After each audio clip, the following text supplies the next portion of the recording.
Me llamo Ashley Valentina Rodríguez y les voy a hablar sobre hacerles un resumen del artículo y hablarles sobre un pequeño caso clínico.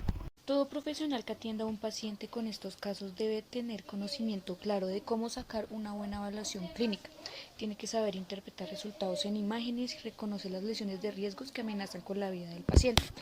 Es importante preguntarle al paciente traumatizado si él es capaz de contestar y por caso puede un acompañante o un testigo.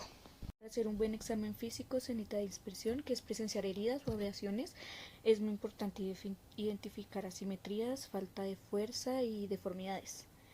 También tenemos lo que es la palpación, que se recuerda que debe ser de cefálico a caudal, de posterior a anterior, determinando con una palpación de la mandíbula y de las regiones de las articulaciones temporomandibulares.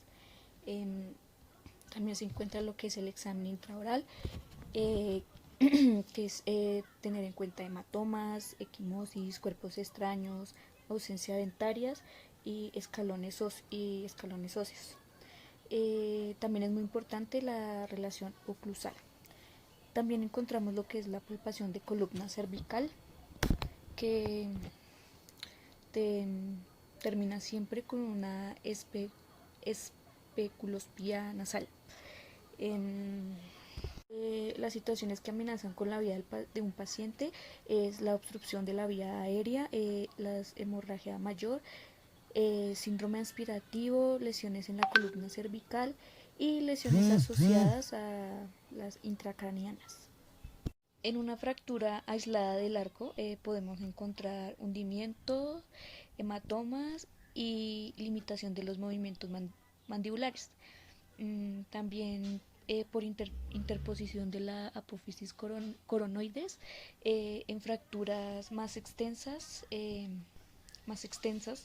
del complejo cigomático hay hundimiento del trípode malar y afectación del suelo o pared lateral de la órbita.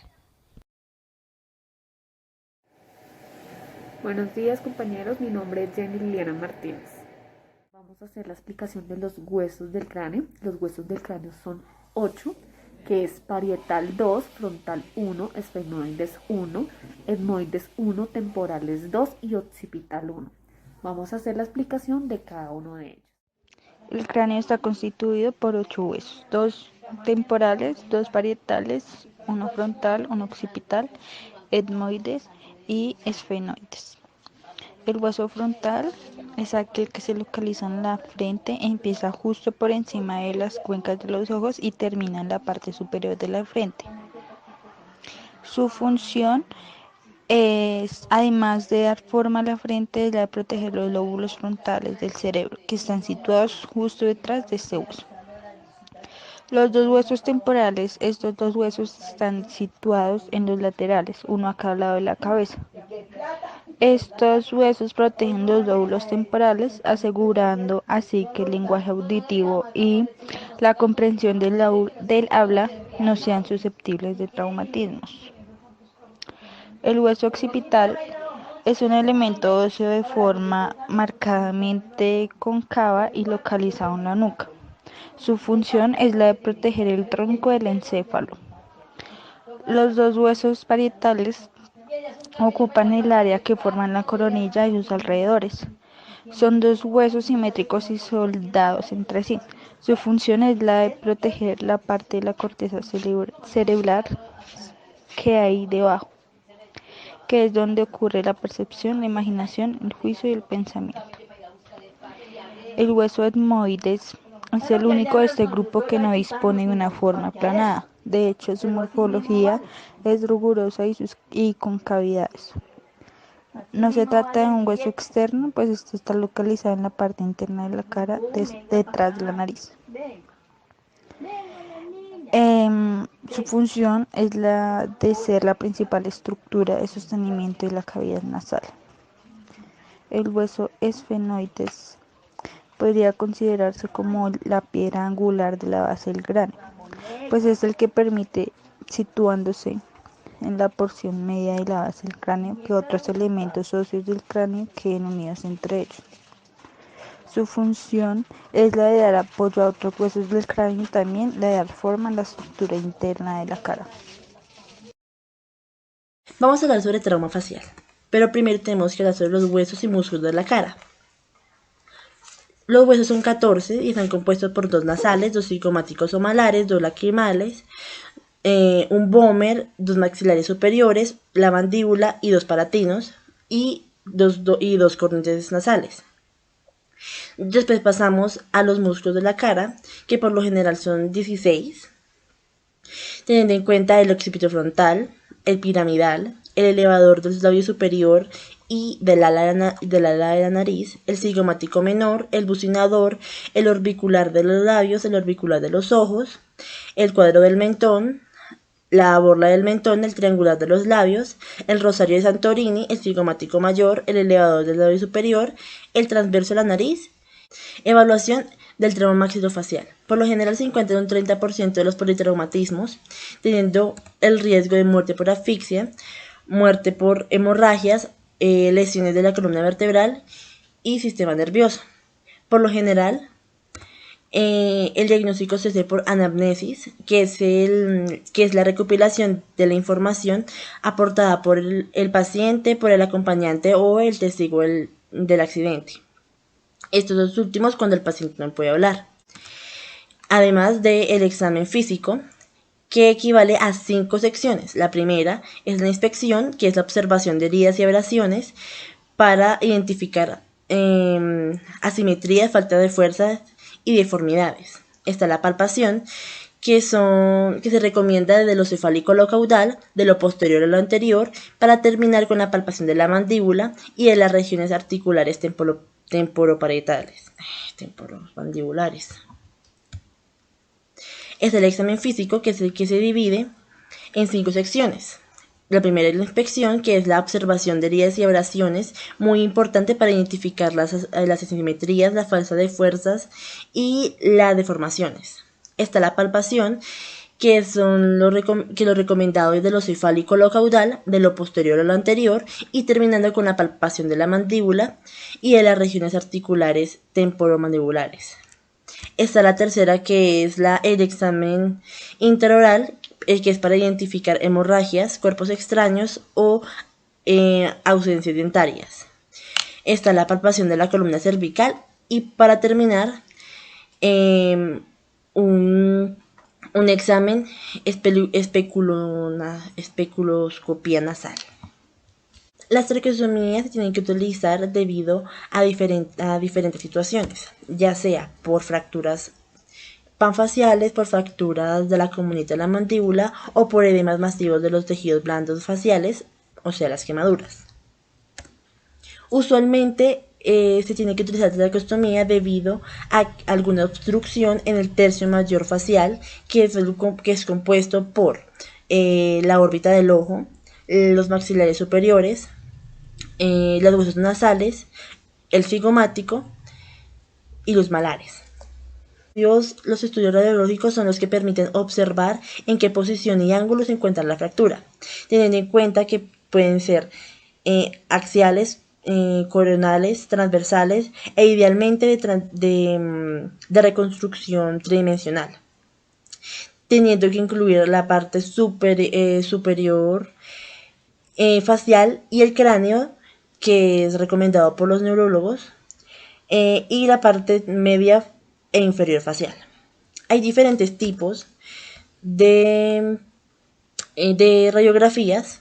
La primera se encuentra la radiografía de Waters, de acá, que es la que... Okay. Hay diferentes tipos. La primera es la radiografía de Waters, que es con la cabeza hiperextendida, en el cual se puede observar la pirámide nasal, los cuerpos cigomáticos, las maxilares superiores y los rebordes infraorbitarios. Está la radiografía de Tone, que es utilizada para ver la región condiliar y subcondylar de la mandíbula. Está la radiografía de Hirsch, que es para observar la base del cráneo y para los arcos cigomáticos. Esta es la radiografía. Hay diferentes tipos. El primero es la radiografía de Waters, que es con la cabeza hiperextendida para observar la base del cráneo junto con la pirámide nasal, los cuerpos cigomáticos, los maxilares superiores y los rebordes infraorbitarios. Está la radiografía de Tone, que es útil para poder observar la condilea y subcondilea de la mandíbula. Está la radiografía de Hirsch, que es para observar la base del cráneo junto con los arcos cigomáticos. Está la radiografía cráneo lateral o posterior-anterior, que es comúnmente utilizada por los servicios de urgencias para observar el contorno mandibular, la región frontal y la supraorbitaria. Están las placas mandibulares, que son específicas para observar el cuerpo, sínfisis, cóndilos y apófisis coronoides mandibular. Y está la radiografía o panorámica mandibular, que es para poder ver en su totalidad la mandíbula. En el politraumatismo se encuentran diferentes fracturas. Las primeras son las fracturas nasales. Esto se diagnostica por anamnesis, examen físico y examen radiológico, el cual incluirá radiografía de huesos propios bilateral y radiografía de Waters. El examen físico se basa en palpación, en palpación suave, en inspección y en la especuloscopía, que permite determinar la presencia de hematomas septales, las cuales deben ser drenados inmediatamente por el médico tratante. Con respecto a las fracturas nasales, generalmente se deben a las desviaciones del eje nasal o las desviaciones del septum, las cuales pueden ser tratadas después de 12 días de haber sufrido el traumatismo, o se puede tratar pero ya como secuela. Las siguientes son fracturas del cigomático y maxilares. El diagnóstico se efectuará mediante una tomografía computarizada, la anamnesis y el examen físico, que es caracterizado por la presencia de hematomas o equimosis o asociados o no a la limitación de la apertura oral. El paciente va a estar hospitalizado después de haber atendido el politraumatismo en los siguientes días del accidente. Las siguientes son las fracturas nasoetmo-orbitarias o fracturas Noé, que son un grupo muy complejo de fracturas que constituyen un trauma maxilofacial, el cual la estructura anatómica es muy delicada y compleja, y debido a que esto se puede afectar, puede ocasionar unas consecuencias faciales, funcionales y estáticas muy catastróficas. Las siguientes son las fracturas orbitarias. Estas pueden ocurrir en cualquiera de sus 4 paredes, siendo más factibles las del piso y las de las paredes laterales. Lo más importante es efectuar un examen físico del globo ocular para detectar cualquier herida que pueda hacer peligrar la visión. Se recomienda hacer una interconsulta con oftalmología, aunque también es recomendable hacer un examen radiológico, ya que estos pueden precisar en qué parte se encuentra la fractura, pero lo más recomendable es hacer un examen de escáner, ya que este diagnostica el espacio exacto que permitirá la planificación adecuada del tratamiento quirúrgico. Las siguientes son las fracturas de mandíbula, las cuales son muy frecuentes y su diagnóstico por lo general es muy sencillo, teniendo en cuenta que se hace por anamnesis, examen físico y estudio radiológico en conjunto con el odontólogo, el cual procederá a tratar las fracturas dentoalveolares asociadas y efectuará las reducciones y inmovilizaciones transitorias o definitivas. En los exámenes radiológicos se puede hacer con posterior o anterior del cráneo, laterales y oblicuas del cuerpo o panorámica mandibular. Ya en la parte del tratamiento se puede hacer quirúrgicamente o se puede hacer un tratamiento conservador ortopédico. Las últimas son heridas por balas o proyectiles. Por lo general, esas son bastante graves y tienden a tener múltiples lesiones. Estas se pueden extender al cuello y a la cavidad craneana, las cuales deben ser tratadas correctamente, además de rápida y eficaz, para descartar lesiones cervicales y o endocrinas. Manejo del trauma facial. Hay dos diferentes traumas, el trauma facial, que son las lesiones de partes blandas y duras del territorio facial, y el trauma facial severo, que son las fracturas y heridas de la cara, los huesos incluyendo la nariz, la pabellón auricular y la mandíbula.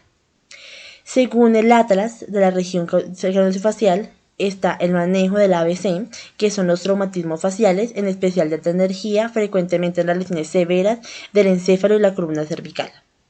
Esta se divide en vía aérea, que es cuando se intenta evitar la intubación nasotraqueal, considerando la intubación orotraqueal.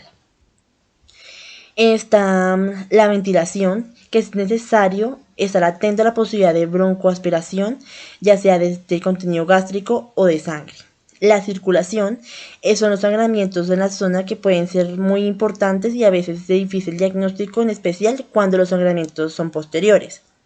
La discapacidad neurológica es más bien, se tiene que asegurar y un completo examen neurológico para no tener consecuencias severas después del tratamiento.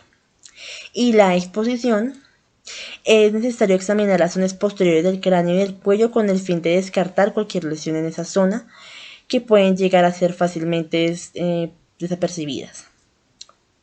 Lo segundo es, una vez que el paciente está estabilizado, se debe efectuar una evaluación secundaria buscando, ya sea lesiones del cuero cabelludo, fracturas y hundimiento del cráneo, fracturas de hundimientos frontales, fracturas de la órbita, heridas oculares, fracturas de la zona del arco cigomático, fracturas nasales, fracturas de los rebordes alveolares, pérdidas dentarias, fracturas mandibulares, déficits sensitivos faciales, el hemotímpano y las alteraciones de la oclusión. Y tercero, ya cuando el paciente es estable, se tiene que solicitar un escáner del cráneo para poder tener la posibilidad de obtener cortes faciales o al menos transversales que incluyan la mandíbula e idealmente obtener adquisiciones coronales y sagitales. Hola compañeros y profesora, mi nombre es Urcamacho Medina y hoy les hablaré de las articulaciones que se encuentran en el cráneo. Como primer paso hablaremos de qué es una articulación. Las articulaciones son áreas que se encuentran en dos o más huesos. La mayoría de las articulaciones son móviles y estas permiten que los huesos se muevan. Encontramos que está dividida en dos grupos: las articulaciones según su estructura y articulaciones según su función. En las articulaciones según su estructura encontramos a las sinoviales, fibrosas y articulaciones cartilaginosas. Y según su función encontramos a las articulaciones diartrosis, anfiartrosis y sinartrosis. Las articulaciones sinoviales, estas conforman la mayor parte de las articulaciones que se encuentran en las extremidades inferiores. Reciben el nombre de sinovial ya que están unidas por una estructura llamada cápsula sinovial, que está llena de líquido sinovial que es indispensable para la lubricación y nutrición de los cartílagos que conforman la articulación. Esta articulación sinovial es subclasificada en 6 grupos. Se encuentra la articulación en artrosis, la articulación artrodia o plana, articulación en bisagra o troclear, articulaciones en pivote o trocoide, la articulación elipsoidal y como último la articulación celar o en silla de montar. Las articulaciones fibrosas son articulaciones que están formadas por tejido fibroso. Estas articulaciones cumplen una función de unir a los huesos involucrados que presentan una característica de escasa movilidad. Estas también se subclasifican en 3 tipos: la sindesmosis, la gonfosis y las suturas. Como último encontramos a las articulaciones cartilaginosas. Estas son estructuras conformadas por cartílago, lo que permite que las uniones entre los huesos que están involucrados tengan una mayor capacidad para resistir la fuerza que se ejerce contra ellos, obviamente sin perder la flexibilidad. El ejemplo que se encuentra es la articulación cartilaginosa. Son los tejidos que unen los discos vertebrales, ya que permiten la absorción de cargas, pero sin impedir la movilidad de la espalda. En las articulaciones, según su función, encontramos que esta se divide en tres grupos. La sinartrosis, que es una articulación de muy poca movilidad y se subclasifica en dos grupos, dependiendo del tejido que lo conforma. Es psicondrosis, cuando el tejido está conformado por cartílago, como la articulación esternoclavicular, y sinfibrosis, cuando el tejido está formado por fibra, como las suturas ubicadas en el cráneo. La anfiartrosis, que es una estructura cartilaginosa flexible pero con baja movilidad. Este ejemplo lo encontramos en los discos vertebrales. Por último está la diartrosis, una articulación con el mayor rango de movimiento y son las más numerosas en el cuerpo humano.